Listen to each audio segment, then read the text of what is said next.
L'Internet des objets est en train de révolutionner le monde et notre quotidien. Cette nouvelle vague s'annonce déjà comme une évolution sans précédent. Les objets deviendront intelligents, capables de communiquer entre eux, d'échanger, de réagir et surtout de s'adapter à leur environnement. Vous verrez qu'il n'y a pas une étape de la vie des citoyens, un centre d'intérêt, un secteur économique qui ne soit directement concerné, au moins potentiellement, par ces drôles d'objets. Toutefois, les risques qui pèsent sur ces systèmes sont nombreux et cette révolution ne se fera pas sans remous. Au travers de certains acteurs majeurs de ce nouvel Eldorado, le film tente de décrypter ce nouveau phénomène de société et essaye de comprendre les enjeux et les problématiques liées à son développement.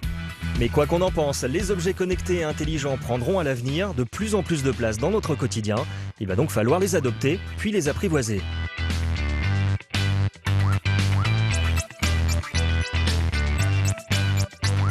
D'une certaine manière, c'est un peu le web 3.0, dans le sens où le web de 0, c'était interconnecter des gens de manière inattendue pour créer de nouveaux services. Et aujourd'hui, le web 3.0, c'est plus des gens, mais c'est des objets entre eux, des objets à des gens, des sociétés à des objets, etc. etc. Donc du coup, ça démultiplie de manière exponentielle le principe connecté d'Internet. Et donc ça, c'est passionnant. Les objets connectés, c'est une notion qui va disparaître. Parce que tous les objets vont devenir connectés. C'est comme si vous parliez d'un objet qui serait les objets électriques. Aujourd'hui, personne ne parle d'objets électriques. C'était probablement une notion au 19e siècle. On parlait d'objets électriques au fur et à mesure qu'on a électrifié des trucs qui n'étaient pas.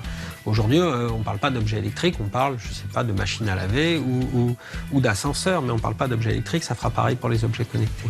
Donc moi, je suis persuadé, mais ce n'est pas une invention en disant ça, que tout va être connecté et surtout qu'il y a une nouvelle créativité qui est permise dans les objets grâce à la connexion, mais surtout grâce au software, à la robotique et aux algorithmes. C'est le lapin Nabastag qui a lancé les hostilités.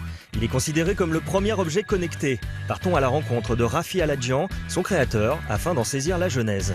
Il y a 10 ans, en 2003, j'étais en train de visiter une usine en Chine et le propriétaire de cette usine m'a dit « Regardez, nous fabriquons des ours en peluche et là on a mis un peu d'électronique dans cet ours en peluche et maintenant il est capable de raconter 80 histoires en italien. » Et je me suis dit pourquoi que 80 et pourquoi que en italien?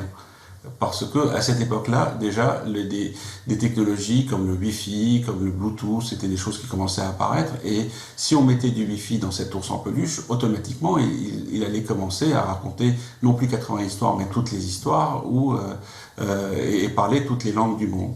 Et c'était une espèce de révélation pour moi. Ce qui était vrai pour cet ours en peluche était vrai pour tous les objets du monde.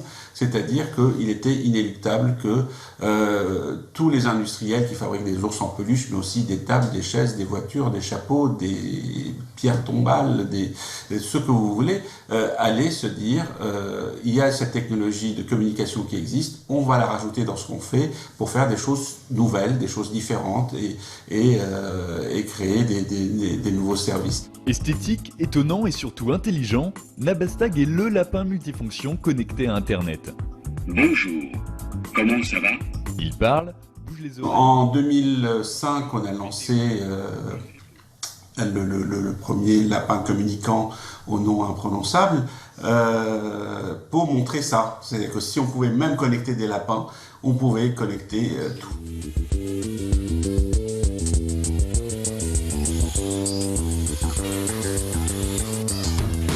Henri Seydoux, un des pionniers de l'objet connecté, et notamment un des grands vulgarisateurs du drone auprès du grand public, nous donne sa vision de cette technologie.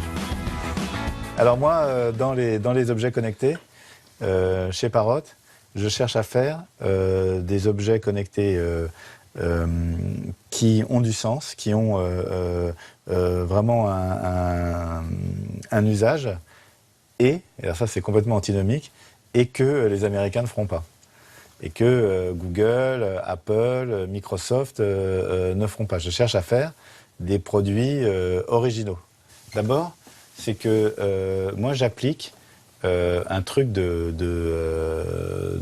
l'entreprise, du boulot si tu veux, qui est la boîte à la californienne. C'est-à-dire c'est guidé par la techno. C'est vraiment guidé par ah ça on peut faire ça. Ah, on peut prendre une caméra de téléphone, le GPS et le Wi-Fi du téléphone et piloter des moteurs et faire un drone avec. Bah, faisons-le. Non, faisons-le, c'est trop marrant. Donc moi, je raisonne vraiment avec tout ce que peut faire la technologie et j'essaye de m'ouvrir l'esprit avec ça.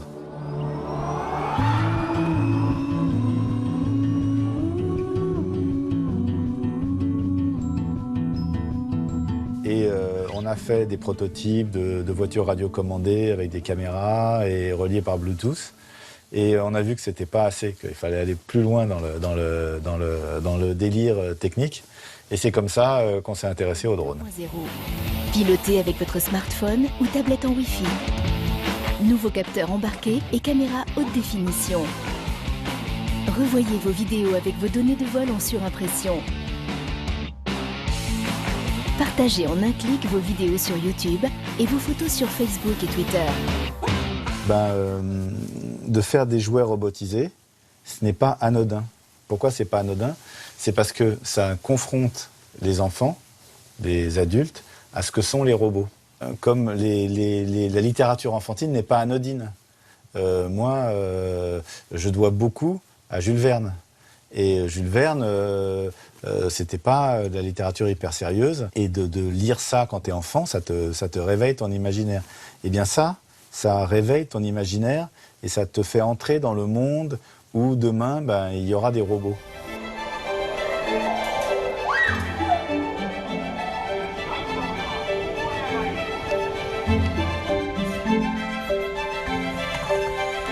Il y a un truc qui, je pense, va révolutionner le jeu vidéo, c'est les lunettes et le jeu en immersion.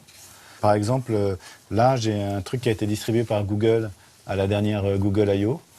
C'est un dispositif dans lequel tu peux mettre ton téléphone et tu mets ton téléphone et ça te permet de faire des jeux en immersion complète.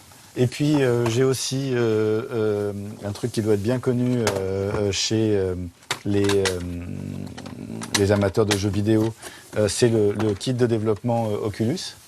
Et avec ça, si tu mets ces lunettes, eh bien, tu es vraiment dans la scène. Et moi, mon objectif maintenant, c'est de faire un drone où vraiment tu peux voler avec les oiseaux.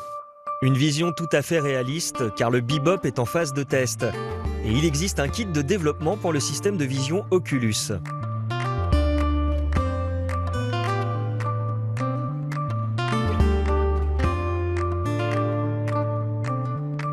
Mais redescendons sur Terre et attaquons-nous au côté un peu moins fun de l'objet connecté.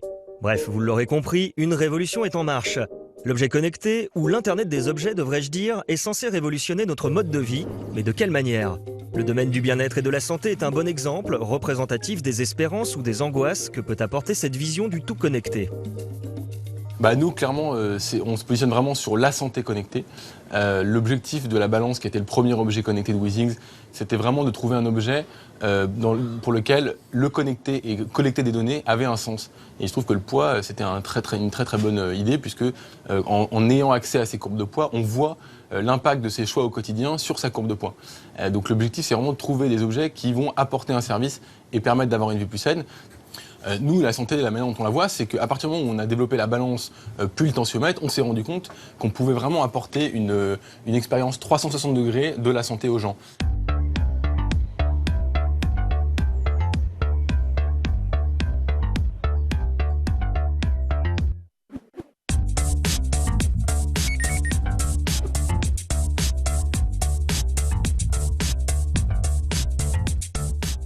Le bien-être connecté, c'est déjà, dans un premier temps, c'est avoir conscience de certaines données. Aujourd'hui, est-ce que les gens connaissent un bon pouls moyen? Est-ce que les gens connaissent une bonne tension artérielle moyenne? Est-ce que les gens savent quel est leur poids idéal? Donc tous nos objets permettent de prendre conscience. Quel est mon niveau d'activité quand je vais au bureau en voiture ou en métro ou à pied? Donc déjà, la première idée, c'est de comprendre ces choses-là. Et évidemment, après, c'est d'agir. Donc avec ces courbes, avec cet historique, comment est-ce que je vais pouvoir prendre des décisions qui vont me permettre d'être plus actif au quotidien?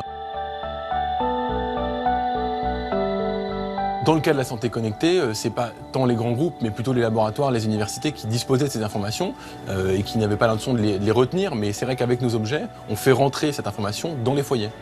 Il mesure, contrôle et suit votre tension en un seul geste.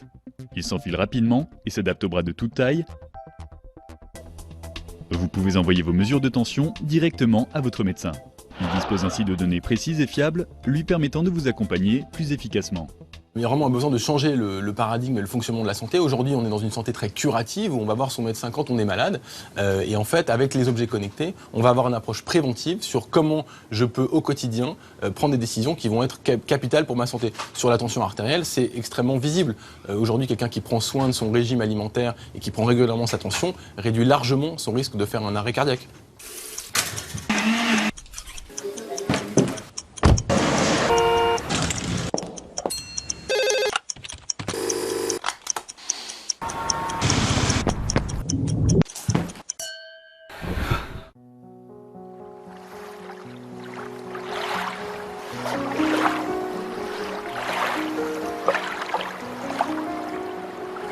Le but, c'est que ces objets connectés réinventent la relation avec le médecin parce qu'ils vont fournir des informations précises, historisées, qui vont être des moyens de prendre des meilleures décisions médicales. Parfois, pour se lancer dans ce marché de l'Internet des objets, il suffit d'avoir une bonne idée et de persévérer. C'est ce qu'a fait une jeune start-up parisienne en lançant la première cigarette électronique connectée. Smokyo, donc c'est ça. C'est une cigarette électronique dans laquelle, en fait, dans la batterie de la cigarette électronique, il y a une puce qu'on a développée, designée et qu'on produit en France et qu'on a brevetée d'ailleurs au début de l'année, donc en janvier 2014. Et cette puce électronique, elle enregistre tout ce qui se passe dans la cigarette électronique, donc quand vous prenez des bouffées, de quelle durée, de quelle intensité, etc. Elle les stocke sur une mémoire interne, une mémoire tampon. Et quand vous êtes à côté de votre smartphone, elle va envoyer ces informations par Bluetooth Low Energy à votre smartphone. Et ensuite, sur votre smartphone, vous pouvez voir toutes vos données, donc suivre votre consommation, le nombre de bouffées, la durée des bouffées.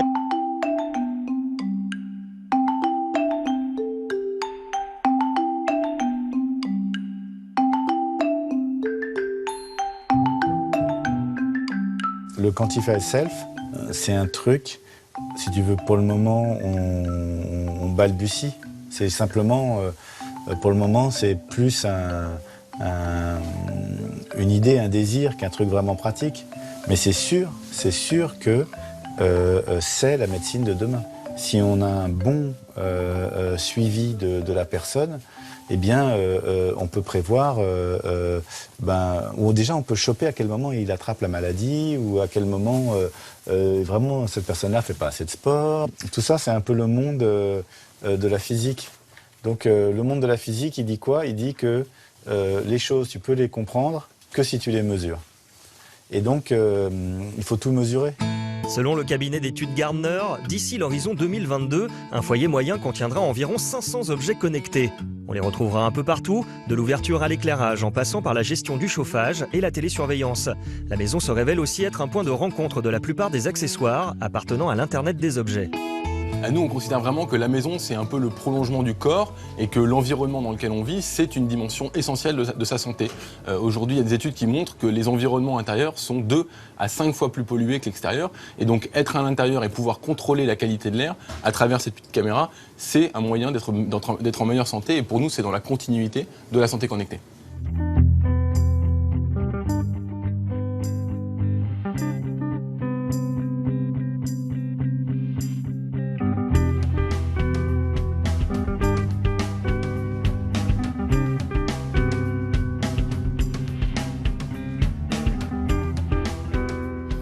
En fait, nous, on pense que la maison, le cocon familial, c'est le départ donc, des objets connectés. Donc la première chose que nous avons fait, ça a été de nous attaquer à la maison. Donc pas à la domotique comme on a pu la connaître dans les années 90, une maison contrôlée à distance. Donc nous avons inventé une console qu'on va vous montrer plus tard. Et autour de cette console, vous avez beaucoup d'objets intelligents où vous allez être capable, depuis votre smartphone, quand vous êtes à l'étranger, de, par exemple, visionner ce qui se passe dans votre maison. Vous allez être capable de détecter des intrusions. Vous allez être capable de gérer la température dans la maison. Je branche la centrale MyFox sur Internet. Je colle les capteurs TAC sur les issues, je pose la caméra. Et en cas d'effraction ou d'alerte, je suis prévenue. Et je peux agir. Ce que ça a changé, c'est également, par le côté connecté, l'utilité et la facilité du produit. C'est-à-dire que d'un service, en général, je dirais, pénible, difficile à utiliser, contraignant, que sont les alarmes, la télésurveillance de manière traditionnelle, on l'a transformé en un service qui est facilitant, qui vous rend plus libre, puisque vous n'avez plus les contraintes d'être chez vous, de penser à l'avance à ce qu'il faut faire, à qui va venir, d'être lié à un prestataire externe, type un télésurveilleur. Donc c'est un monde de liberté, de facilité, de tranquillité d'esprit qui est venu s'implanter dans un domaine qui n'était pas caractérisé par ses valeurs. Le marché de la maison connectée aujourd'hui, il est minuscule. Puisque le marché cible, c'est le marché de la maison, tout simplement. C'est le marché de l'équipement de la maison. Donc lui, il est énorme. La proportion de ce marché qui aujourd'hui est connecté, tel qu'on est en train de le décrire là, est tout petit, mais c'est en train de changer. En effet, ce marché est en train d'exploser et les géants américains l'ont bien compris en se positionnant massivement sur ce secteur. Mais certains irréductibles gaulois résistent encore et toujours à l'envahisseur. C'est le cas de Fred Potter, un des pionniers dans ce domaine, avec sa station météo et son thermostat connecté. Si on n'aime pas la compétition, il ne faut pas travailler dans le consumer electronics. Il faut, il faut faire notaire ou aller travailler à la poste. Donc voilà, on est dans un monde compétitif. On a de la compétition. Nos compétiteurs sont pour la plupart d'entre eux des grands groupes américains, ce qui est un danger parce qu'ils ont des moyens financiers invraisemblables. Et ce qui est aussi une opportunité parce que est-ce que finalement on a vraiment envie que ce soit Google qui pilote votre maison. Et donc pour nous c'est aussi une opportunité justement de nous différencier.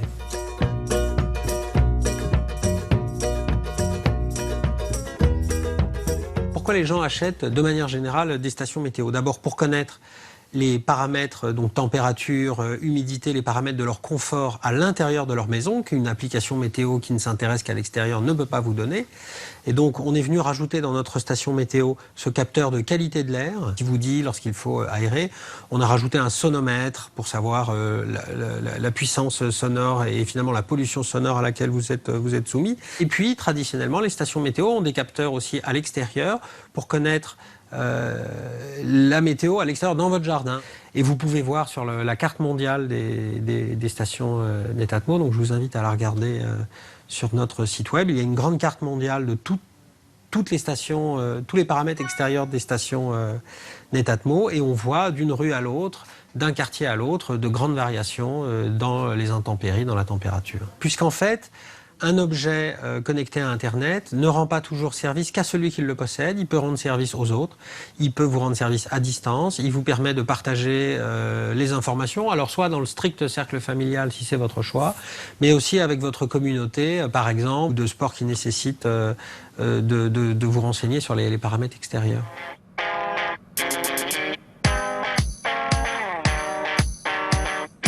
Le thermostat, donc évidemment, on retrouve, comme dans la station, la possibilité de consulter à distance ou d'intervenir à distance.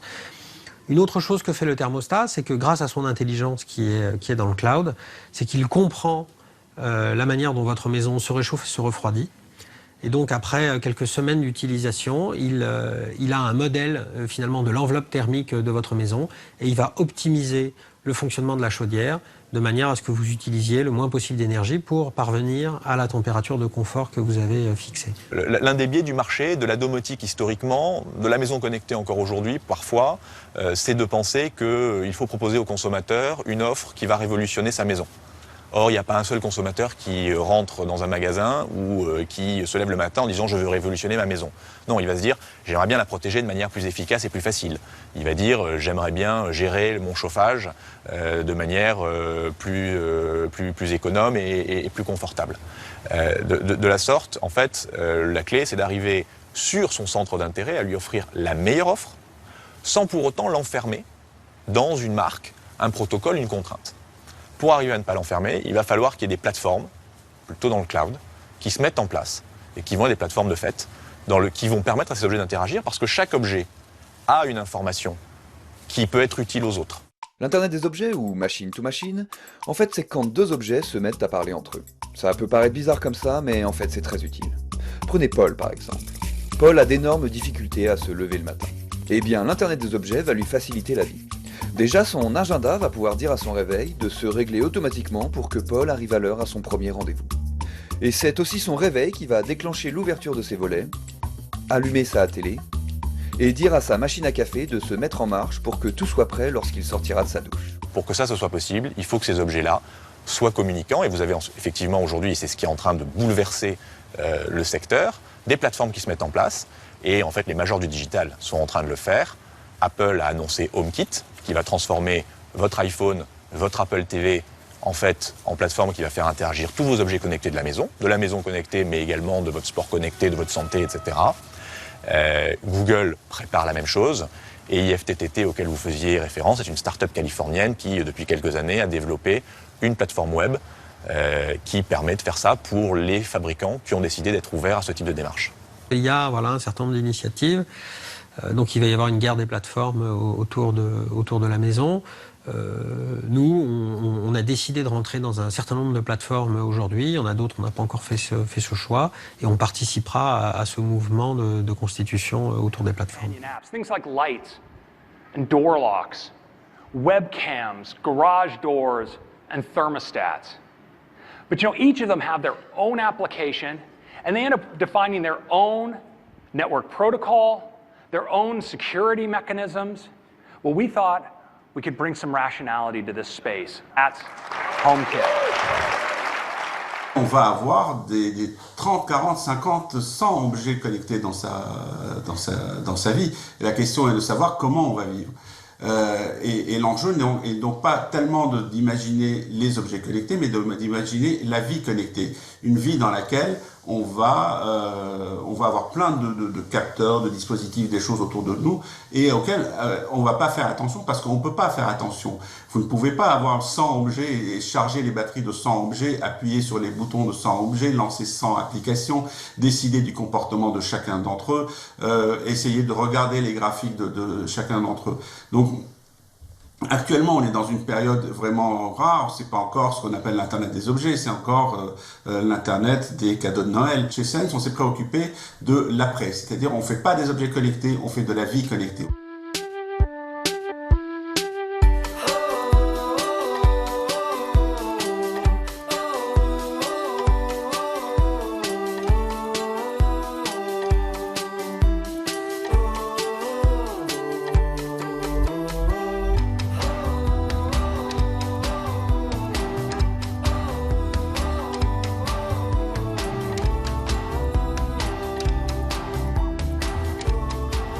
On a travaillé sur une façon de matérialiser notre vision et ça s'est traduit par ça, par Mother et surtout par ça, les motion cookies. Parce qu'en fait, ce qui est caractéristique avec les cookies, c'est que les cookies sont polyvalents. Tous les cookies savent faire plein de choses. Alors, la Mother, vous allez la connecter à votre routeur, à votre box Internet, et puis vous allez placer les cookies sur les objets que vous voulez rendre communicants ou les endroits qui sont intéressants pour vous. Et les cookies vont envoyer leurs données à la Mother, et la Mother va à son tour envoyer toutes ces données sur ce qu'on appelle le SenseBoard, c'est-à-dire un endroit sur Internet où on va stocker toutes vos données et vous allez pouvoir visualiser à 360 degrés ce qui se passe dans votre vie.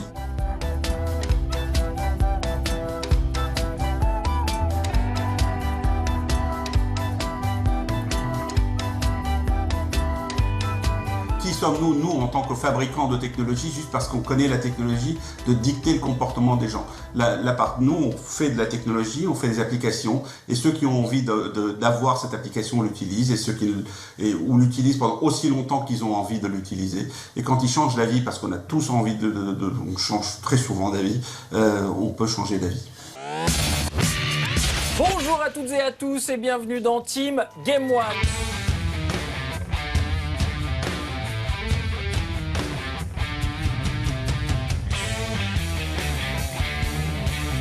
Welcome. Je ne veux aller nulle part, monsieur. On se retrouve dans la prochaine émission. Team Game One, c'est du lundi au vendredi à 20h30, seulement sur Game One. Game One. Attention événement.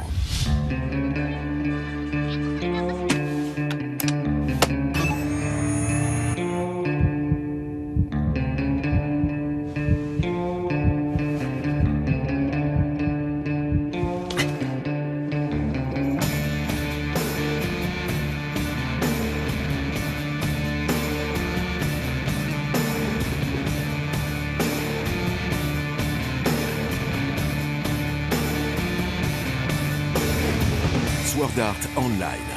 La série culte inédite, bientôt sur Game One.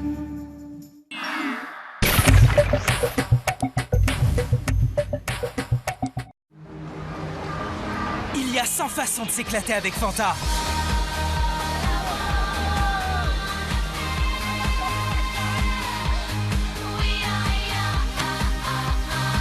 Relève toi aussi les défis Fanta et partage ta photo sur les réseaux sociaux.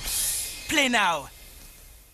Et c'est ce qu'il y a de mieux au niveau de l'isolation thermique? Oui, sur le marché, c'est le meilleur produit. Je vous envoie un devis. Et si votre utilitaire était aussi votre bureau? À bientôt.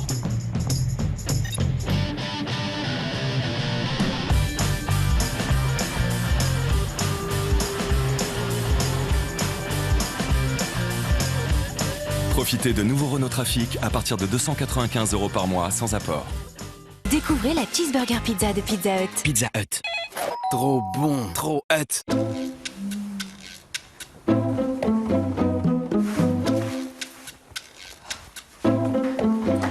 Extra de Kellogg's. De délicieuses pépites de céréales, des noisettes grillées et de vrais morceaux de chocolat.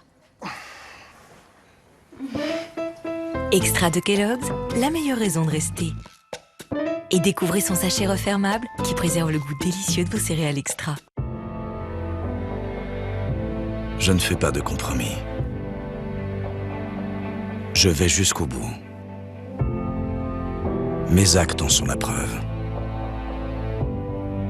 Il faut être fidèle à soi-même. Cela fait de moi un homme de succès. Cela fait de moi l'homme d'aujourd'hui. Boss Bottled. Fragrance for men. Maintenant, avec Bouygues Télécom, la box c'est 19,99 € par mois, prix garanti 5 ans. Avec Internet haut débit, 165 chaînes TV et appel illimité vers les fixes.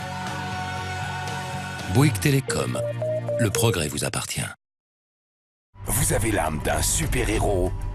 Révélez vos super-pouvoirs. Volez. Battez-vous. Choisissez de construire, combattre ou tout détruire. Hé Hulk, t'as l'air de bonne humeur aujourd'hui. Vous avez le pouvoir de sauver le monde. Alors faites place aux super-héros. Avec le jeu vidéo Disney Infinity 2.0 Marvel Super Heroes.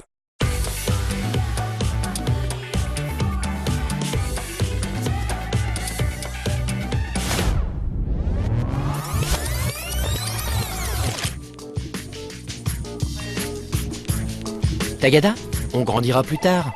Haribo, c'est beau la vie pour les grands et les petits. Là où l'agitation l'emporte, nous sommes la douceur. Là où règne la démesure, nous sommes la finesse. Là où la quantité prend le dessus, nous sommes le détail. Là où le monde s'uniformise, nous sommes l'inattendu. Nous sommes Alpha. Just Alpha.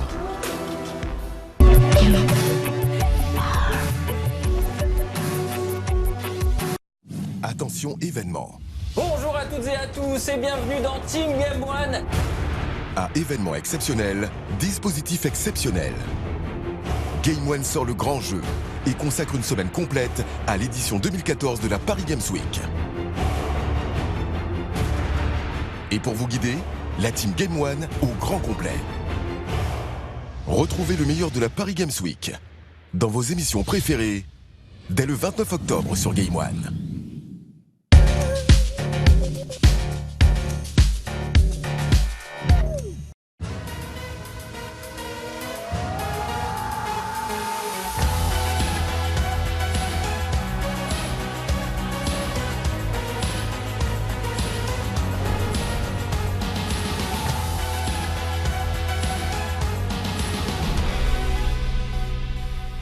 C'est mieux que d'ajouter des ailes à un scooter. Non, attends, c'est mieux que de croiser un dinosaure avec un ninja.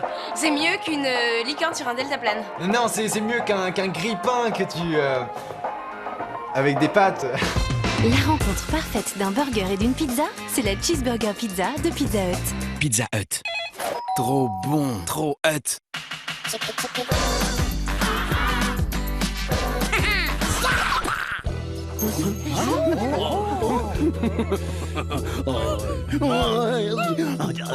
Le chocolat, nous on l'aime fondant. Trésor de Kellogg's. Un trésor pour les chocovores. Parfois, des cheveux fins peuvent vous donner l'impression d'être invisibles. La gamme anti-chute Head & Shoulders a désormais un nouveau tonique contenant de la caféine qui renforce vos cheveux pour réduire efficacement leur chute en éliminant les pellicules. Faites forte impression avec la gamme anti-chute Head & Shoulders. Vous avez l'âme d'un super-héros. Révélez vos super-pouvoirs. Choisissez de combattre, défendre, construire ou tout détruire. Hey Hulk, t'as l'air de bonne humeur aujourd'hui. Vous avez le pouvoir de sauver le monde avec le jeu vidéo Disney Infinity 2.0 Marvel Super Heroes. Bon, il est 3 h du matin là. Oh non. T'as quelque chose à dire pour ta défense? Non, papa. Mais pour la tienne, par contre, oui. Quoi? Bah, si t'étais au Crédit Mutuel, on rentrerait pas aussi facilement chez nous. Hein. Je rêve là. Bah, c'est vrai. Au Crédit Mutuel, tu as le numéro 1 de la télésurveillance. Je te jure, on se sent pas trop en sécurité ici. Le Crédit Mutuel met la protection du domicile à la portée de tous. Crédit Mutuel, une banque qui appartient à ses clients, ça change tout.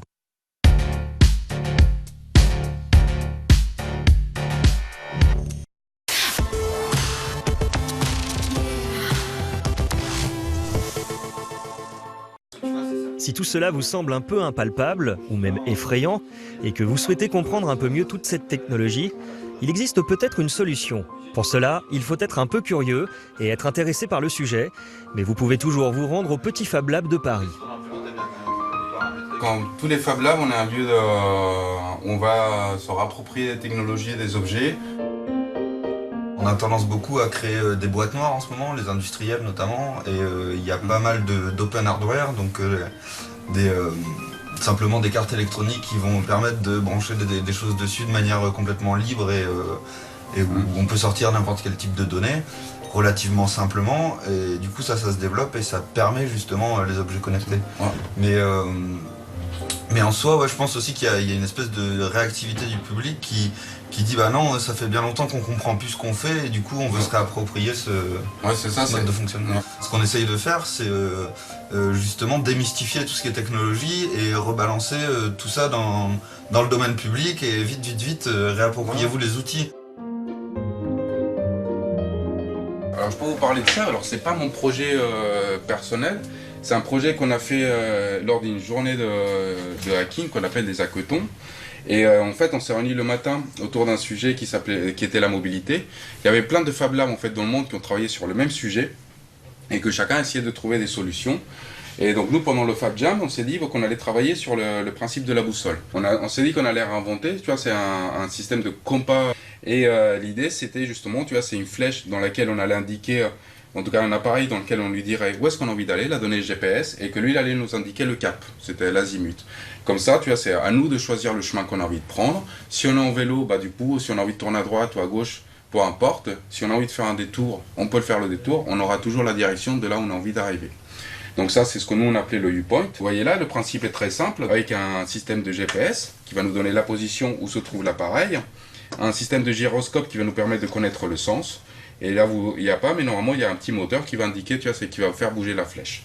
Il y a plusieurs utilisations. Donc la première, c'est vous allez indiquer un endroit où vous voulez aller, et donc il va vous pointer, comme je vous disais. Mais on s'est dit, par exemple, si on en a deux, on pourrait par exemple, on rajoute un module Bluetooth, et ils pourraient communiquer entre eux et se donner la position mutuellement. C'est-à-dire, on pourra retrouver ses amis, peu importe où on est. Et là, on est sur un objet connecté. Mais finalement, il y a 2 nœuds de connexion, il n'y en a pas plus. Quoi. Il n'y a pas de cloud. Il n'y a pas de cloud. Ça, c'est sûr. Hein. Le Consumer Electronics Show accueille chaque année à Las Vegas plusieurs milliers d'exposants venus montrer leurs dernières innovations. Les Français étaient présents cette année encore et ils n'ont pas démérité en raflant plusieurs récompenses. Parmi eux, l'équipementier Valeo a créé le buzz avec la démonstration de sa fonctionnalité de commande par le regard et son système d'aide à la conduite, le valet de parking. Guillaume de Vauchel, responsable de l'innovation, nous donne sa vision de la voiture connectée. Le véhicule connecté, c'est quelque part, peut-être avec la santé, la nouvelle frontière de l'Internet des objets. Ce qu'on oublie souvent, et contrairement d'ailleurs aux applications domestiques, c'est qu'aujourd'hui, à l'intérieur d'un véhicule, il y a tout un réseau de capteurs, d'actuateurs, etc., qui sont déjà connectés entre eux.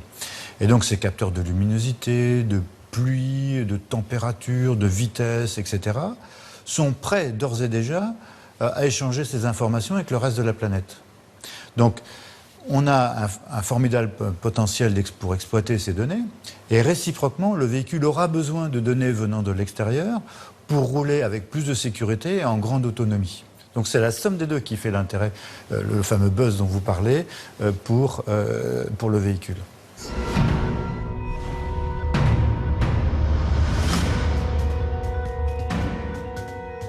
Alors les premières fonctions évidentes du smartphone dans la voiture, c'est d'abord le contrôle d'accès.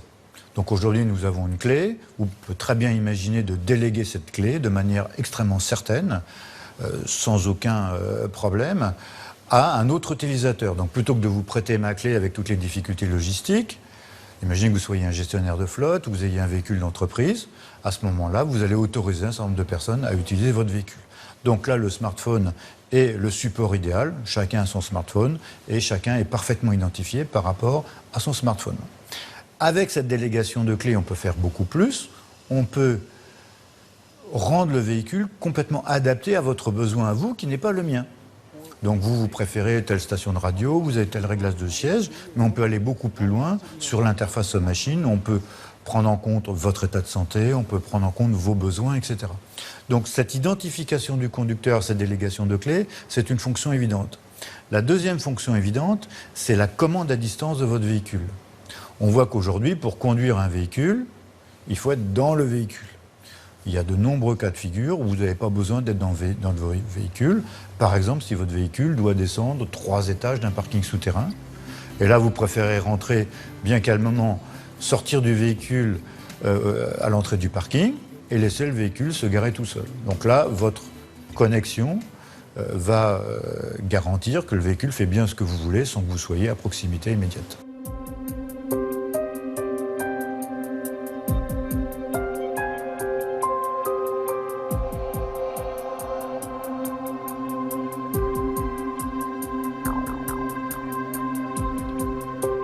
On voit que la résonance, le nom de Google, permet, je dirais, de focaliser, d'avoir un impact sur le monde entier. Et comme je le disais à l'instant, il y a ce que la technologie rend possible et il y a ce que le public est prêt à accepter. Et le fait que l'on communique sur le sujet rend les choses beaucoup plus acceptables et beaucoup plus, je dirais, attendues par le grand public. Let's say there was a traffic accident somewhere on the road. A built-in system in the cars could automatically alert the emergency services. With precise geolocation data, they can send an ambulance to the crash site. Furthermore, this new information would be passed on to a system that alerts me as I'm driving and suggests an alternative route to get to my destination. Le véhicule autonome, le véhicule connecté automatisé permettra de diminuer de manière drastique les accidents et donc d'augmenter la sécurité. Par contre, l'homme a un formidable pouvoir d'analyse et la machine est très très loin de pouvoir l'égaler. Donc le trajet complètement automatisé dans une ville encombrée, je vais prendre Bombay par exemple, ou Paris ou d'autres de grandes capitales, ça paraît inimaginable aujourd'hui.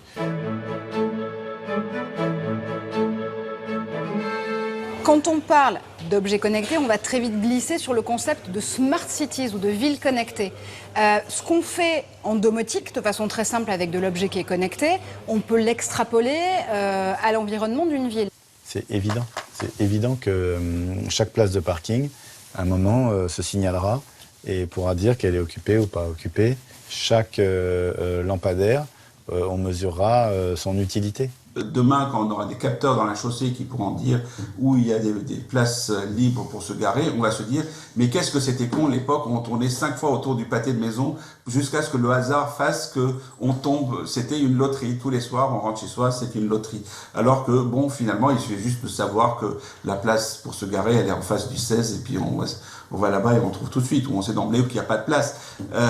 Mais c'est pareil pour tous ces trucs pour lesquels on a longtemps agi bêtement ou dépenser des ressources ou était inefficace juste parce qu'on ne savait pas, parce qu'on n'avait pas les moyens de le savoir. La ville doit nous donner des informations, c'est exactement, on pourra en parler un peu plus, le sujet donc des trains communicants. Une entreprise de transport aujourd'hui se doit de fournir des informations sur tous les sujets en permanence à tous ses usagers. On ne supporte pas, le jour où il y a une grève ou un accident, de ne pas être en connaissance de l'information, non pas pour condamner, crier, ce qui est donc aussi une chose, mais surtout pour pouvoir réagir et changer son agenda. Et donc ce qu'on veut, c'est de l'information pour pouvoir justement agir ou réagir sur notre écosystème. En arrivant à Santander, après le charme de la côte espagnole, apparaît une autre particularité. La ville est bardée de capteurs électroniques. Il y en a à tous les coins de rue, avec leurs antennes relais, sur les bus, dans les taxis, jusque dans la chaussée. En tout, près de 20 000 qui transmettent en continu toutes sortes d'informations. Qualité de l'air, température, intensité sonore pour dresser la carte des zones rouges les plus bruyantes. Ils surveillent aussi la densité du trafic routier et offrent des services concrets. Derrière la connexion, ce qui est intéressant, c'est la remise en cause des communautés et de la citoyenneté. Autant avec les objets connectés, on a des nouvelles communautés qui se créent par centre d'intérêt pour échanger des infos. Avec les villes connectées, on a des nouveaux citoyens qui sont en train d'émerger. Alors je ne sais pas si c'est un homo numericus urbanistique, mais c'est un petit peu ça quand même. La connexion crée une nouvelle façon de vivre la ville.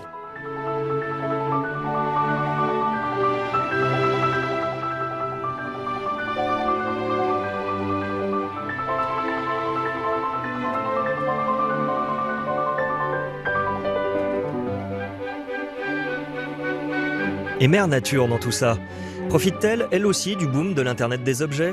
C'est Henri Sédou qui nous apporte une première réponse à travers son nouvel objet, le Flower Power.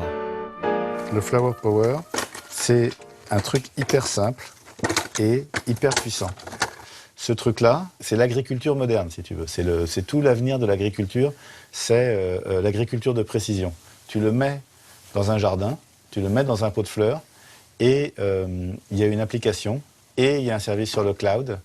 Et dans le service sur le cloud, il y a une base de données qui est faite avec des scientifiques dans laquelle il y a des références de 7000 plantes avec des tests qui ont été faits sur de grands nombres de plantes, de savoir en fonction des données du capteur combien il fallait arroser.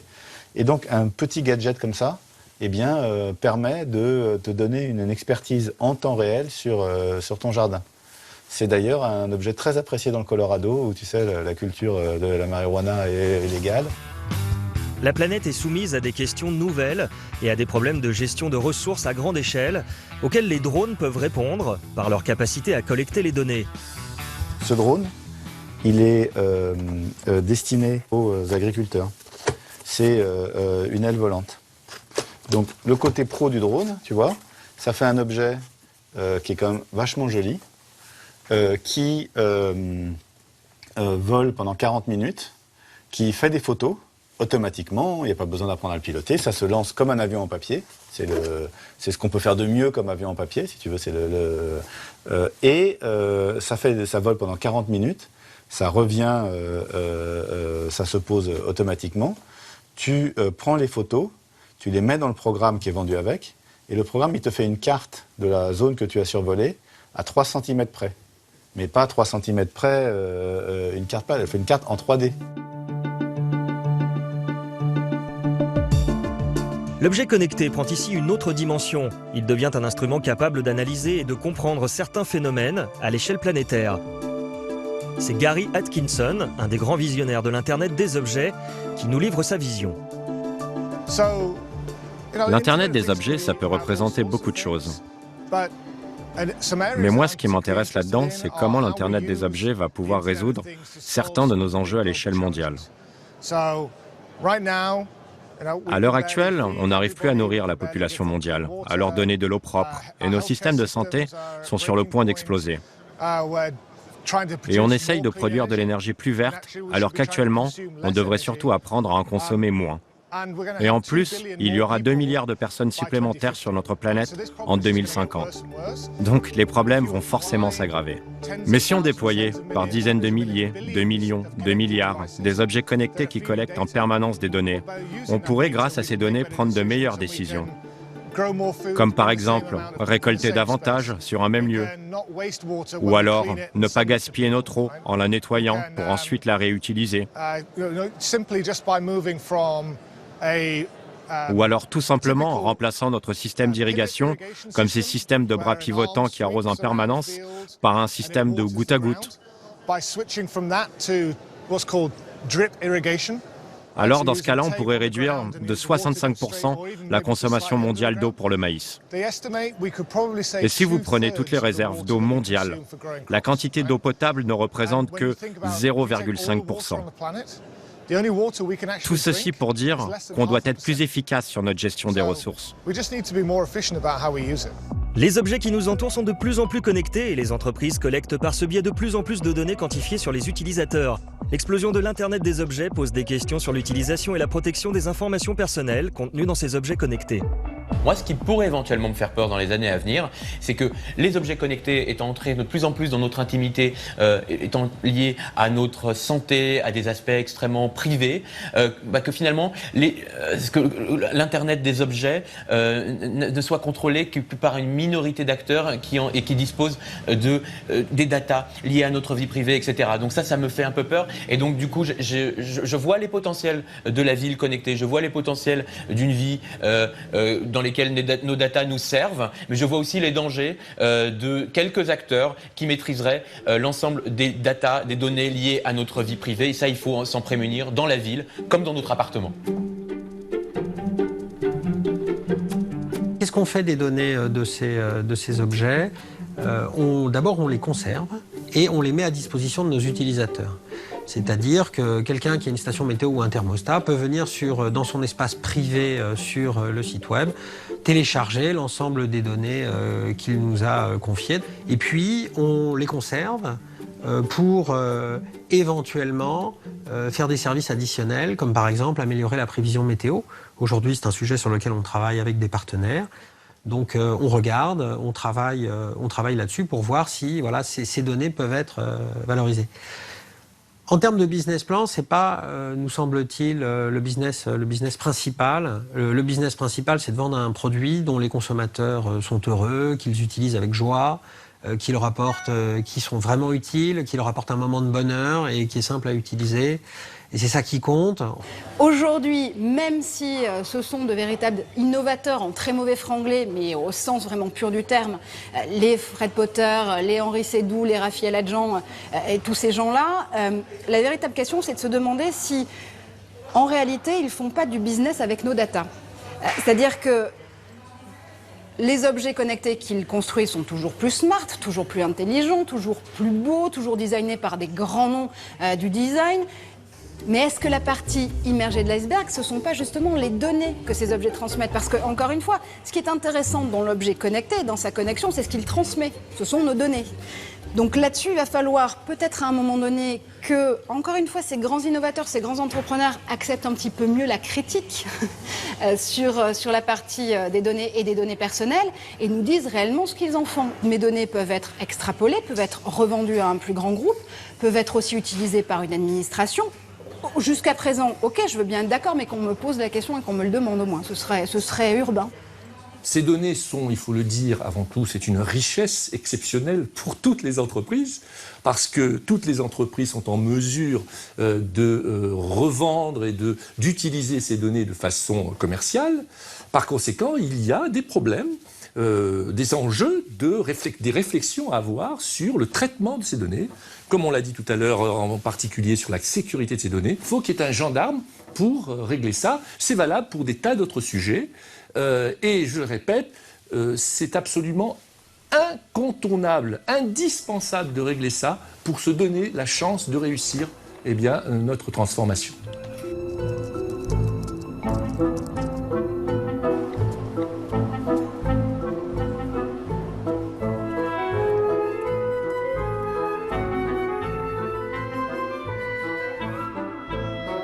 En France, pour protéger les données des utilisateurs, il existe la CNIL. Ce qu'il faut comprendre, c'est que la notion de données à caractère personnel est très large. Quand vous avez un objet associé à un identifiant unique, que cet identifiant unique il permet de construire un profil individuel à travers le temps, on va être dans un traitement de données à caractère personnel. Et donc la loi va s'appliquer. À partir du moment où la loi s'applique, qu'est-ce qui se passe ? Il y a des obligations pour ce qu'on appelle le responsable de traitement. Le responsable de traitement, c'est l'entreprise qui va traiter vos données. Pour prendre le jargon juridique complet, c'est celle qui définit les finalités, donc l'objectif du traitement et les moyens, c'est-à-dire comment on a traité les données. Et puis ensuite, il y a des droits pour les personnes. Alors ces droits, on les connaît relativement bien, en fait, et ils sont inscrits dans la loi informatique et liberté. C'est le fait qu'on doit être informé des données qui sont traitées nous concernant. On doit parfois pouvoir consentir ou s'opposer au traitement. On doit pouvoir rectifier les données si elles sont incorrectes. Et donc en fait, c'est quelque part la philosophie derrière tout ça, c'est la personne a le contrôle, sait ce qui se passe et a le contrôle sur le traitement des données et a la possibilité de s'opposer au traitement si le traitement lui convient plus. Le cloud aujourd'hui, pour la plupart des gens, c'est un nuage. Et un nuage, c'est volatile, voilà. C'est incompréhensible, c'est immatériel, c'est impalpable. Voilà. En tout cas, une révolution informatique qui est peut-être encore en route à l'heure actuelle, sans doute, mais elle ne s'est pas suivie d'éducatif derrière. Donc il risque probablement de se passer la même chose que les boîtes noires au niveau des objets connectés. C'est-à-dire, voilà, on va te donner un objet, regarde, il est connecté, tu sais pas trop à quoi, tu sais pas trop comment, c'est le cloud, t'inquiète pas. Et ça, il faut faire quand même relativement attention à ça, parce que, enfin, si on, à partir de données très simples, on peut extraire des comportements, des données complexes, des habitudes, voilà, ce genre de choses. Et ça, pour moi, le danger, il réside là, quoi. Ce qu'il faut savoir, c'est que souvent, dans le domaine des objets connectés, il y a un certain nombre de constructeurs, des fois, qui ont privilégié l'autonomie ou la légèreté de l'objet au détriment, parfois, de dispositifs de sécurité. Et il est très important, évidemment, quand on fait des traitements de données, de s'assurer que les données sont traitées dans des conditions de sécurité satisfaisantes. Donne-moi 4 secondes et un signal suffisant. À l'image de Watch Dogs, un jeu qui intègre cette vision d'un monde connecté. Je piraterai tes données, et tu ne le sauras jamais. Peut-être sommes-nous tous en train de préparer un fabuleux terrain de jeu pour les pirates informatiques. Mais je veux que tu saches.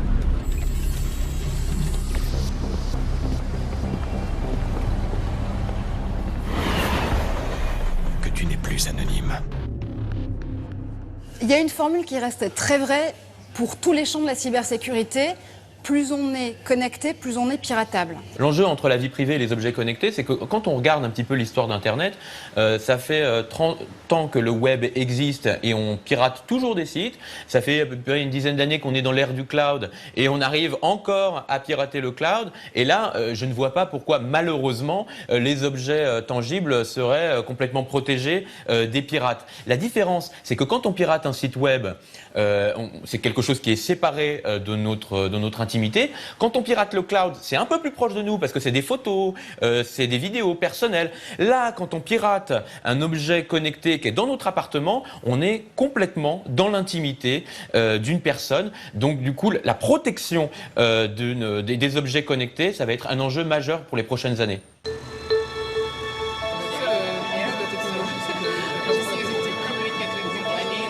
À l'image de la Connected Conference qui s'est tenue à Paris dernièrement, de nombreux débats et rassemblements sont organisés à travers le monde afin de saisir les véritables enjeux et problématiques que représente cette révolution du tout connecté.